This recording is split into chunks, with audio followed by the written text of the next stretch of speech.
Hi hello నమస్తే welcome to signal TV నేను మీ ప్రత్యూష ఈరోజు అనగా శుక్రవారం మధ్యాహ్నం 12:50 మయన్మార్ అలాగే థాయిలాండ్లో భారీ ఎత్తున భూకంపం సంభవించింది. మయన్మార్లో 2 సార్లు భూకంపం రావడం వలన దాని పక్కనే ఉన్న థాయిలాండ్ రాజధాని అయిన బ్యాంకాక్లో 2 సార్లు భూకంపం చోటు చేసుకుంది.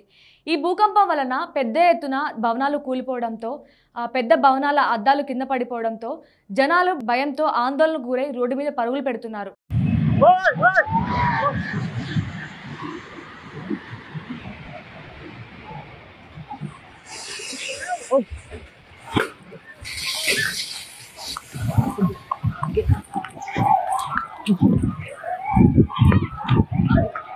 ఇప్పటికే 17 మంది మృతి చెందగా ఒక బిల్డింగ్ కన్స్ట్రక్షన్ కింద 43 మంది కార్మికులు ఉండగా ఆ బిల్డింగ్ కూలిపోవడంతో ఆ 43 మంది గాయాలకు గురయ్యారు. బ్యాంకాక్లో ప్రకంపనల తీవ్రత 6.4, 7.3గా నమోదవగా ఇటు మన భారతదేశంలోనూ ఆగ్నేయ ఆసియా దేశాల్లోనూ ఈ భూకంప ప్రకంపనలు చోటు చేసుకున్నాయి.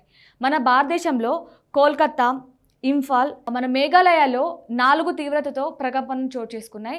అలాగే బంగ్లాదేశ్లోనూ 7.3 తీవ్రతతో ప్రకంపనలు చోటు చేసుకున్నాయని తెలుస్తుంది. సెంట్రల్ మయన్మార్లోని మోనియా నగరానికి తూర్పున 50 కిలోమీటర్ల దూరంలో 10 కిలోమీటర్ల లోతున భూకంపం కేంద్రం ఉన్నట్లు యుఎస్ జియోలాజికల్ సర్వే గుర్తించింది. పలు భవనాల్లో అల్లారం మోగడం వలన ప్రజలందరూ బయటకు పరుగులు తీశారు.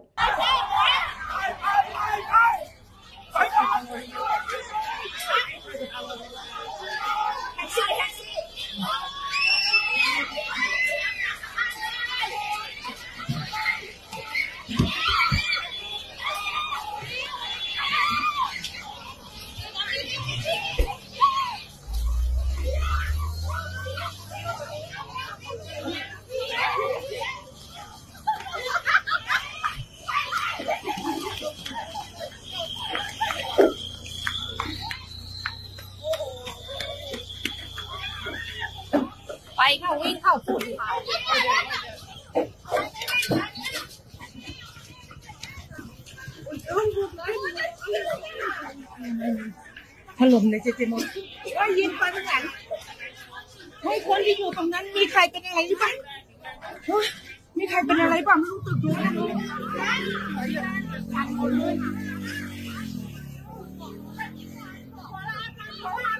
ไปค่ะฝุ่นค่ะรีบวิ่งค่ะพี่ ถล่มสารนะ ไปค่ะพี่วิ่งค่ะมันฝุ่นค่ะ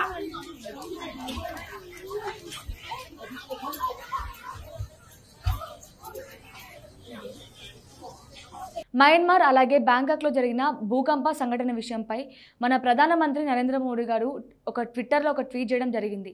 అదేంటంటే మీకు మీ దేశానికి జరిగిన విషయంపై నేను దేవుడిని ప్రార్థిస్తున్నాను, అలాగే మీకు మీ దేశానికి మా భారతదేశం ఎప్పుడు అండగా ఉంటుందంటూ ఆయన ట్వీట్ చేయడం జరిగింది. అలాగే బ్యాంకాక్ వెళ్లే విమానాలను నిలిపివేయడం జరిగింది.